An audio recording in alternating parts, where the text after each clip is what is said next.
Hello வணக்கம் மக்களே, welcome to the channel ஊன் விருந்து. இன்றைக்கி ஒரு வெரைட்டி ரைஸ் தான். ஆனால் அந்த வெரைட்டி ரைஸ் அந்த காலத்தில் எப்படி பண்ணாங்க அப்படின்றத பார்க்க போகிறோம். கட்டுச்சோறு இல்லைனா புளிச்சோறு, ஆல் டைம் ஃபேவரட். இதுக்கு வந்து லெமன் சைஸில் புளி எடுத்து ஊற வச்சுக்கோங்க. அது கூட மிளகுத்தூள், சீரகம், மஞ்சள் தூள், பெருங்காயம், உப்பு சேர்த்துக்க போகிறோம். இதுக்கு வந்து கடலைப்பருப்பு, உளுந்தப்பருப்பு, வெந்தயம், கடுகு, கருவேப்பிலை, கொத்தமல்லி எடுத்துக்கோங்க. நெய் வந்து நம்ம யூஸ் பண்ணி தாளிக்க போகிறோம். ஃபஸ்ட்டு வந்து நல்லா கடாய் சூடானதுக்கப்புறமா உளுந்து, கடலைப்பருப்பு, வெந்தயம் மூணுத்தையும் சேர்த்து லைட்டாக ஒரு 1 மினிட் வதக்கிக்கோங்க. வதக்கி நம்ம வந்து ஜாரில் போட்டு அரைச்சி எடுத்துக்க போகிறோம். அதுதான் நம்ம பொடியாக யூஸ் பண்ண போகிறோம்.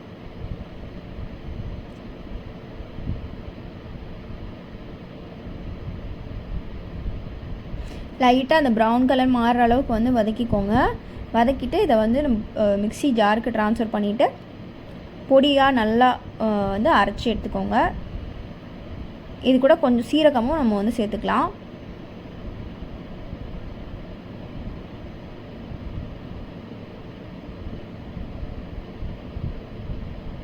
இப்போ அதே கடாயில் வந்து நெய் ஊற்றிக்கலாம் தேவையான அளவுக்கு. ஊற்றிட்டு கடுகு வந்து பொரியிற அளவுக்கு வந்து வெயிட் பண்ணிக்கலாம். பொரிஞ்சதுக்கப்புறம் கருவேப்பிலை போட்டுக்கலாம்.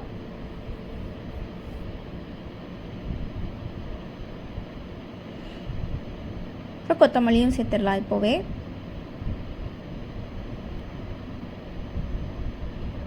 இப்போ வந்து மற்ற அந்த மஞ்சள் தூள், பெருங்காயம், அப்புறம் வந்து பெப்பர் பவுடர், உப்பு இது எல்லாத்தையும் வந்து இப்போவே சேர்த்துடலாம் மொத்தமாக.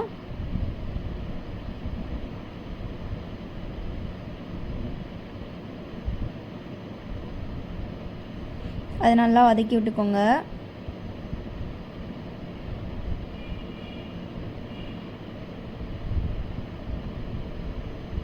இப்போ வந்து நம்ம புளி தண்ணியை வந்து சேர்த்துடலாம்.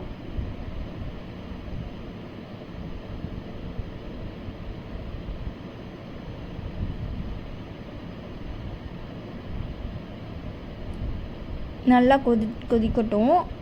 அது கூட நம்ம வந்து நம்ம அரைச்சி வச்சுருந்த அந்த பொடியும் சேர்த்துடலாம். நல்லா மிக்ஸ் பண்ணி விட்டுக்கோங்க, கெட்டி கெட்டியாக ஆகாமல்.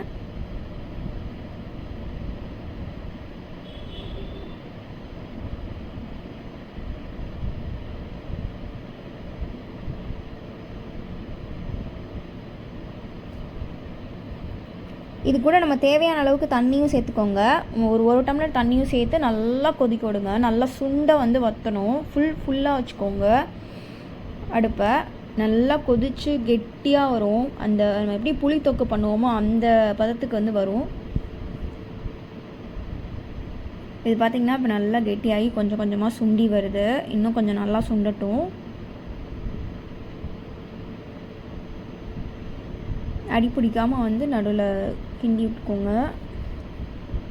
இப்போ நல்லா ரைஸை வந்து ஆற வச்சு எடுத்து வச்சுருக்கோம். அது கூட இந்த புளி தொக்கை மேலே அப்படியே தூவி பரட்டி விட்டுறலாம்.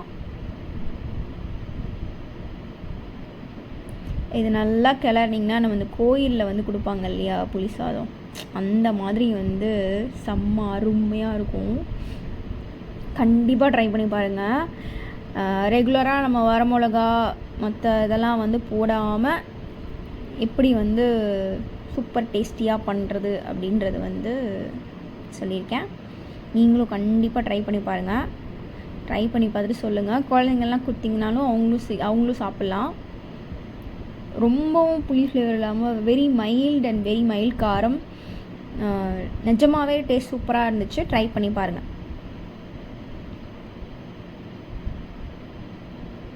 இதை இப்படி நல்லா கிளறி விட்டுட்டு கொஞ்ச நேரம் வந்து மூடி வச்சுருங்க. அப்போ தான் அந்த புளி ஃப்ளேவர்லாம் அது பண்ணி மத்தியானம் சாப்பிட்றது கரெக்டாக இருக்கும். தேங்க்யூ ஃபார் வாட்சிங். கீப் வாட்சிங். Like, share and subscribe.